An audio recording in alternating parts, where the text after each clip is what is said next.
This story is titled, My Cheating Wife Proposed an Open Marriage. Now she's jealous that I'm dating her best friend. Hi everyone. Before we dive in, a quick favor. If you enjoy content like this, please hit the subscribe button. It's free, supports the channel, and make sure you never miss out on amazing videos. Alright, let's get started.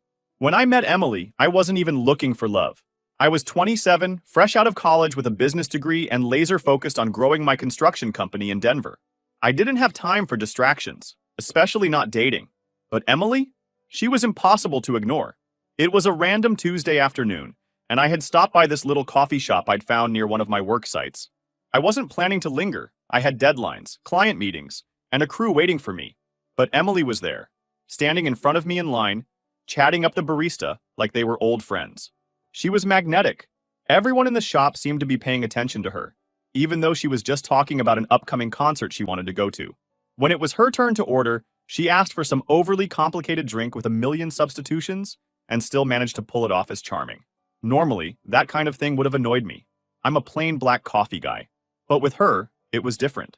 She had this energy that made you feel like everything in the world could be exciting if you looked at it the way she did. I didn't even realize I was staring until she turned around, caught my eye, and smiled. I froze, fumbling to pretend I wasn't just gawking at her.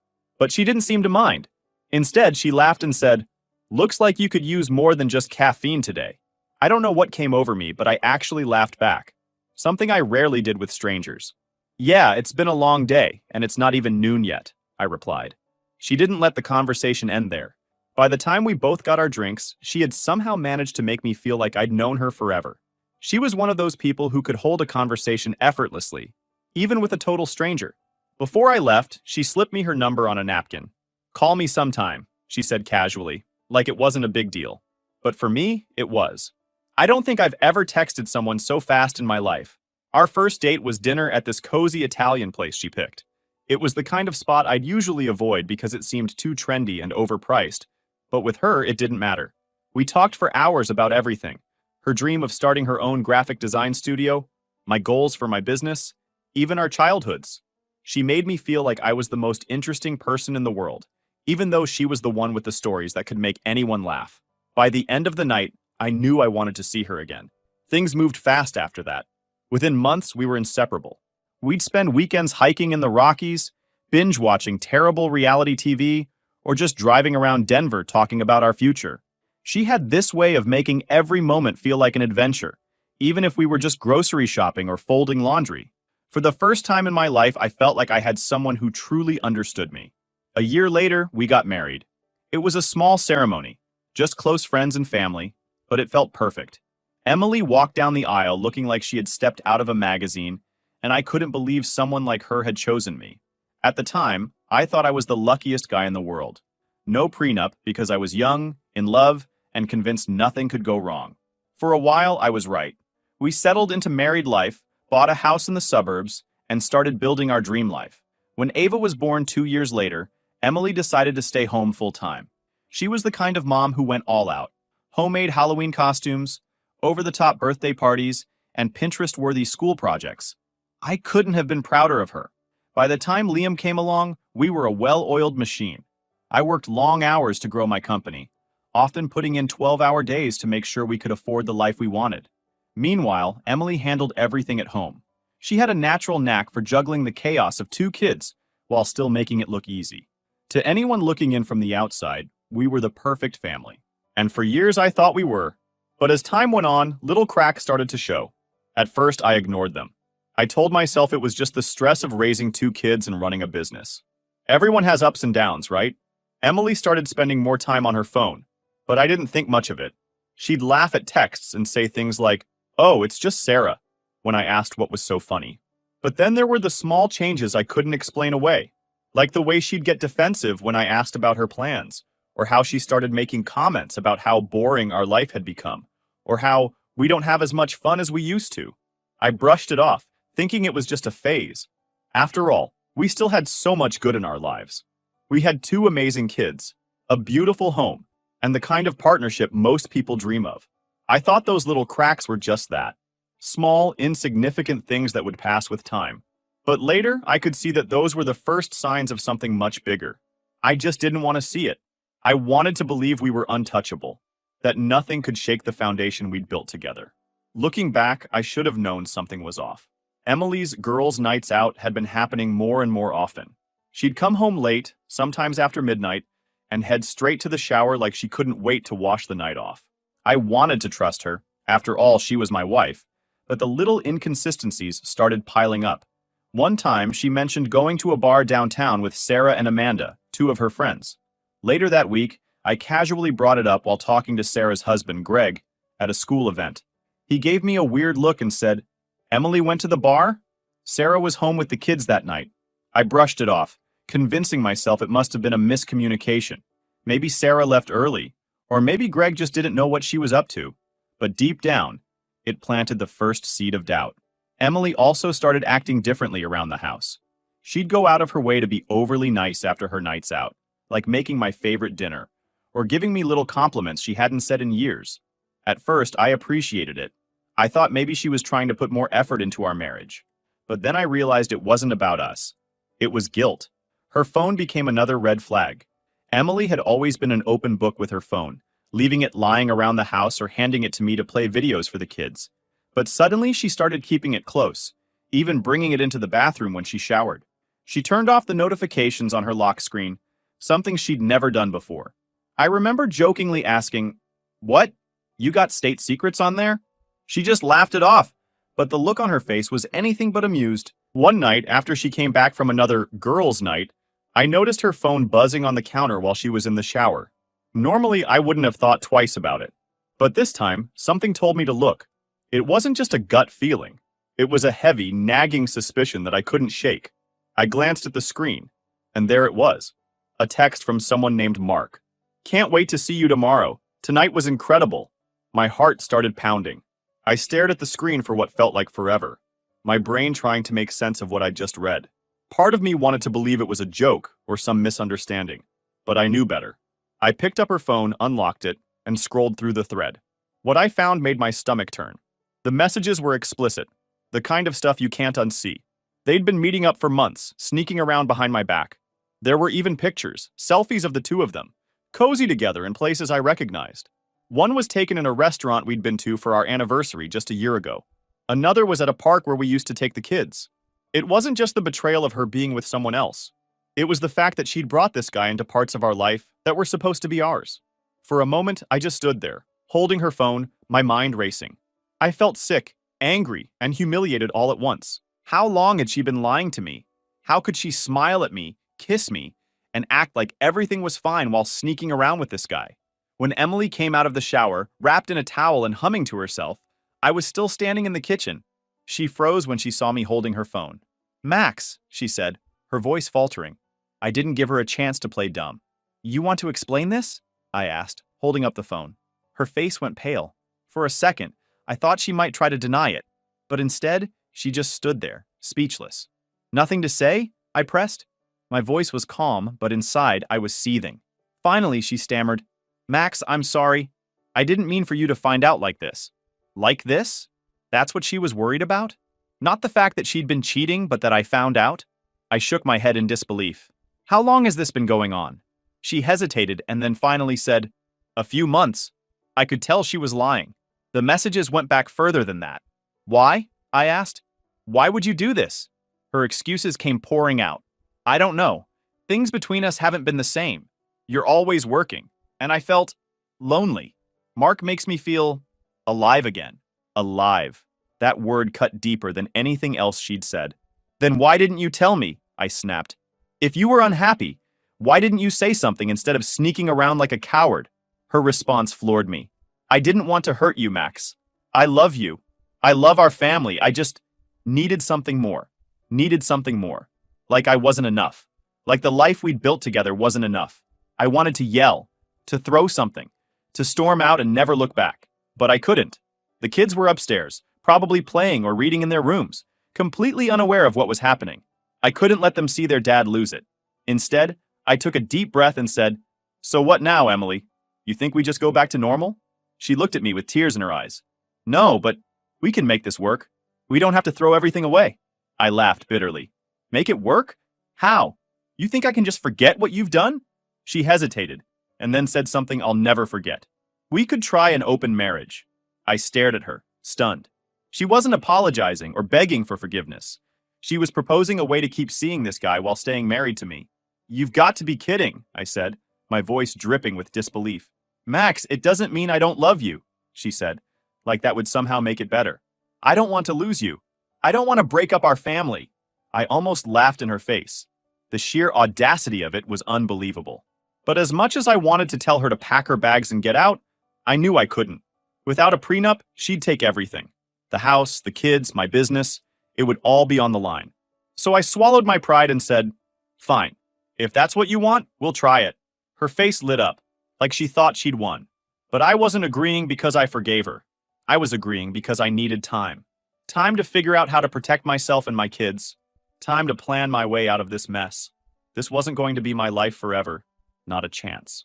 After Emily's open marriage proposal, you'd think she'd at least try to hide her affair out of respect or guilt. Nope. She jumped headfirst into her relationship with Mark like I hadn't just found out she was cheating. It was almost comical how little she cared to keep up appearances.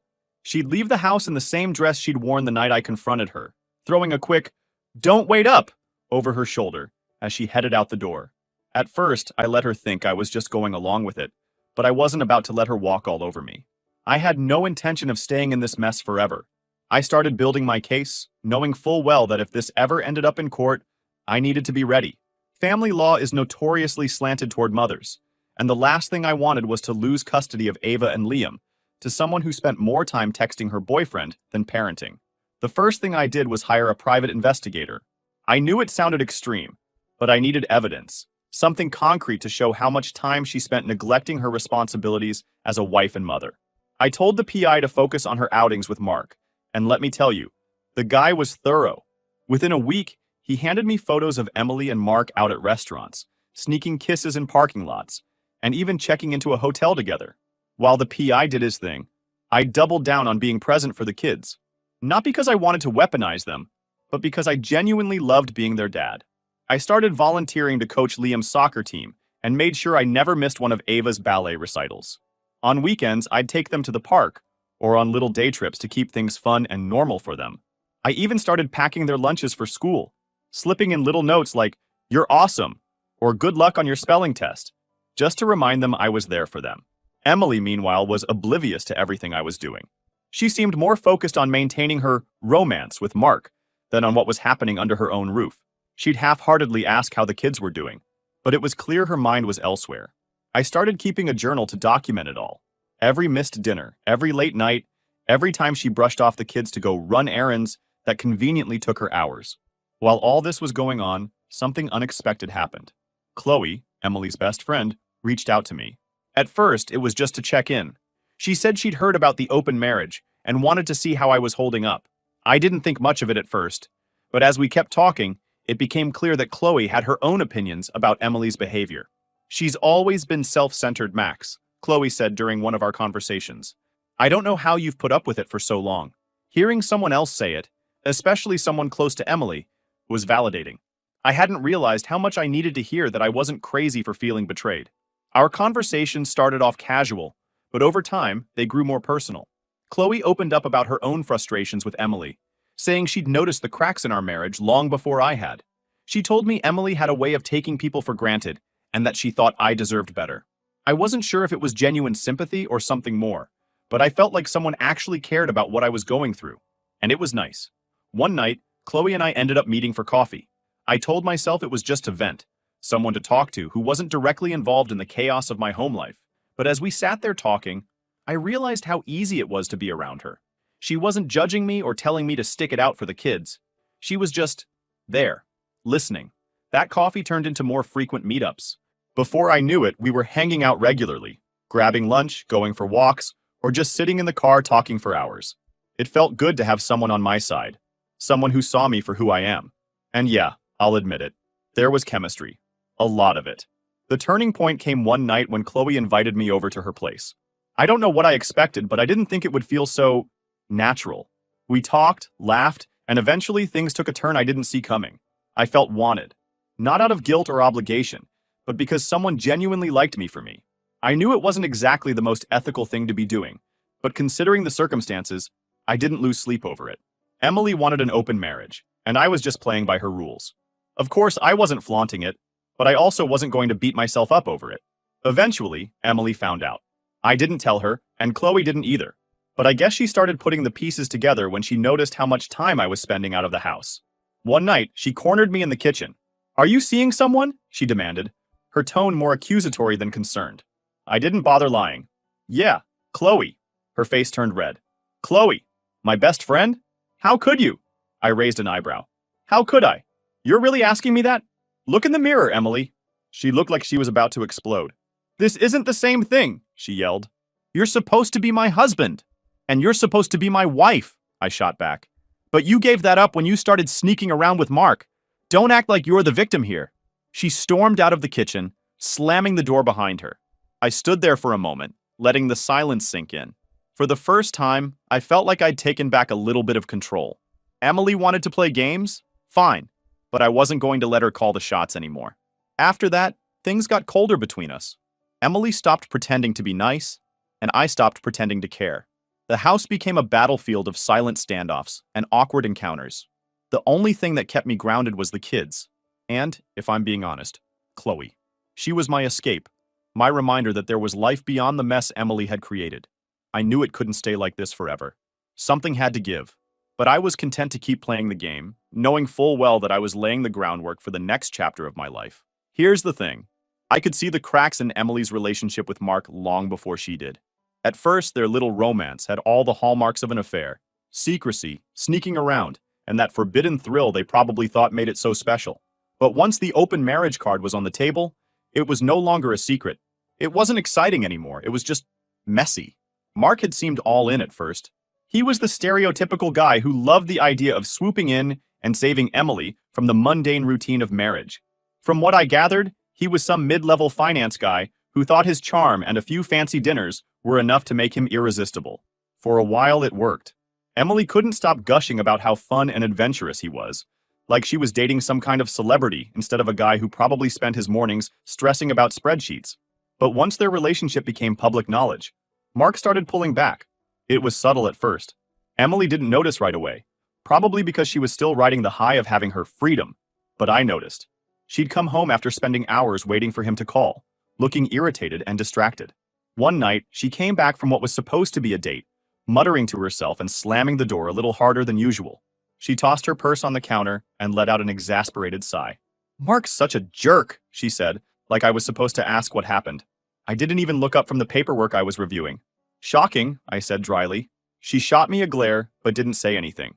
Instead, she poured herself a glass of water and sat at the table, scrolling through her phone like she was trying to find something, or someone, to make her feel better. I almost felt bad for her. Almost. Over the next couple of weeks, it became obvious that Mark was losing interest. He stopped texting her altogether at one point, which sent her into a spiral. I'd catch her pacing the living room late at night, clutching her phone like she was waiting for some life-changing message. Sometimes she'd mutter under her breath, "Why is he doing this?" Or, "He said he was different." I couldn't help but smirk. One evening, after the kids were in bed, I walked into the kitchen and found Emily sitting at the table with her laptop open, staring at a blank email draft. Her phone was next to her, and she kept glancing at it like she was hoping it would ring. "Something wrong?" I asked, feigning concern. She let out a frustrated sigh. "Mark's been distant." I said, pretending to care. "That's too bad." She looked at me like she was expecting me to offer some kind of comfort. When I didn't, she huffed and went back to her laptop. I knew why Mark was pulling away. It wasn't hard to figure out. Guys like him thrive on the chase, on the excitement of sneaking around and being the forbidden fruit. Once that was gone, once their relationship was no longer this big secret, he got bored. Emily wasn't his escape anymore. She was just another woman with baggage. I wasn't about to tell her that, though. Let her figure it out on her own. A few days later, she tried calling him while I was in the next room. I couldn't hear everything, but her tone said it all. She sounded desperate, trying to act casual, but clearly fishing for reassurance. From the snippets I caught, it went something like this. "Hey, I was just wondering if you wanted to grab dinner this weekend?" "Oh, you're busy." "That's okay, maybe next week." "No, I get it. Work's crazy." When she hung up, I heard her sigh loudly, followed by the unmistakable sound of her phone being tossed onto the couch. The next few weeks were a series of Emily trying to rekindle whatever spark she thought she had with Mark. She'd send him long texts, only to get short, curt replies hours later. Sometimes he wouldn't reply at all. She tried dressing up more, putting in extra effort before her dates, only to come home earlier and earlier each time, looking defeated. I think the moment it really hit her was when she showed up to his place unannounced one evening. She'd told me she was meeting him for dinner, but when she came back less than an hour later, I knew something had gone wrong. "What happened?" I asked, keeping my tone neutral. She hesitated, then muttered, "He wasn't home." I raised an eyebrow. "Did he know you were coming?" She didn't answer, just grabbed a glass of water and disappeared upstairs. From that point on, she stopped talking about Mark altogether. No more gushing about his sense of humor or how he made her feel alive. She started spending more nights at home, scrolling through her phone like she was searching for some kind of distraction. One night, while I was putting the kids to bed, Ava asked, "Why is Mom so sad lately?" I paused, not sure how to respond. "She's just going through some stuff," I said carefully. "Did she lose a friend?" Ava pressed. "Something like that," I replied, giving her a quick hug. It wasn't a lie. In a way, Emily had lost a friend, one she probably thought would stick around forever. But that wasn't my problem. As Emily's world with Mark crumbled, I couldn't help but feel a small sense of satisfaction. Not because I wanted her to suffer, but because it proved what I'd known all along. She'd gambled with our marriage, with our family, and she'd lost. Now she was left picking up the pieces while I kept moving forward, one step closer to the life I deserved. When I finally decided to file for divorce, it wasn't an impulsive decision. I'd spent months preparing, documenting everything, and making sure I had my ducks in a row. Every late night Emily spent with Mark, every time she missed dinner with the kids, every dollar she spent on herself while I was footing the bill, it was all meticulously logged. I knew that without a prenup, I was walking into a minefield, but I wasn't about to let her walk away unscathed. The day the papers were served, I felt a mix of relief and dread. I knew what was coming. The tears, the arguments, the inevitable guilt tripping. Sure enough, Emily called me less than an hour after the server dropped off the envelope. Her voice was shaky, a mix of anger and desperation. "What the hell, Max?" she said, not even bothering with a hello. "You're filing for divorce? Just like that?" "It's not just like that, Emily," I replied, keeping my voice calm. "You've had your fun. This marriage has been over for a long time. You just didn't want to admit it." She tried to argue, claiming we could work things out, but I wasn't having it. The time for fixing things had passed. Later that evening, when I got home from work, she was waiting for me in the kitchen. The kids were in their rooms, thankfully oblivious to the tension brewing downstairs. Emily had the papers spread out on the counter, her face red and tear-streaked. "You don't have to do this," she said, her voice breaking. "We can fix this. I'll stop seeing Mark. I already have." It was stupid, Max. I wasn't thinking. I leaned against the counter and crossed my arms. "You weren't thinking? That's your excuse? You've been not thinking for months, Emily. I gave you every chance to stop and you didn't. He ditched you. Now it's done." She started crying harder, insisting she didn't want to break up our family. "Max, think about Ava and Liam. They need us. Both of us. We can't just throw everything away." I sighed, tired of the same script she'd been using since the day I caught her. "You threw it away, Emily. The moment you decided Mark was more important than your family. Now you want to act like this was my choice? You're the one who wrecked this, not me." Her tears quickly turned into anger. "Fine.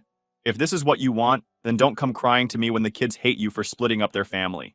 That hit a nerve, but I didn't let it show. "The kids will be fine," I said firmly. "I'm making sure of that." The weeks that followed were a whirlwind of court filings, custody hearings, and tense negotiations. Emily tried to paint herself as the doting mother who deserved primary custody, but my lawyer was prepared. We presented evidence of her neglect. The missed school events, the nights out with Mark, the hotel stays. It wasn't pretty, but it was the truth. To her credit, Emily didn't outright deny anything. She knew the evidence was airtight. Instead, she tried to pivot, claiming she'd made mistakes but was still the better parent. The court didn't buy it. When the judge ruled in my favor, granting me primary custody of Ava and Liam, I felt a huge weight lift off my shoulders. The kids would stay in the house they'd grown up in, with the stability they needed. Emily got visitation rights every other weekend and one night during the week. As for the financial side of things, I'd braced myself for the worst. Without a prenup, I knew she'd be entitled to something, but I wasn't about to let her drain me dry. In the end, the court awarded her a small amount of spousal support, just enough for her to get by, but nowhere near what she'd probably hoped for. When the final ruling came down, Emily looked completely deflated. Her confident facade had crumbled, replaced by the realization that she wasn't walking away with everything she'd expected. Afterward, as we left the courtroom, she stopped me in the hallway. Her voice was barely above a whisper. "I didn't want it to end like this, Max. I never wanted to hurt you." I looked at her, trying to summon some kind of sympathy, but all I felt was exhaustion. "Maybe you should have thought about that before you invited someone else into our marriage," I said. Then I walked away without looking back. Starting over felt like taking a deep breath after holding it for too long.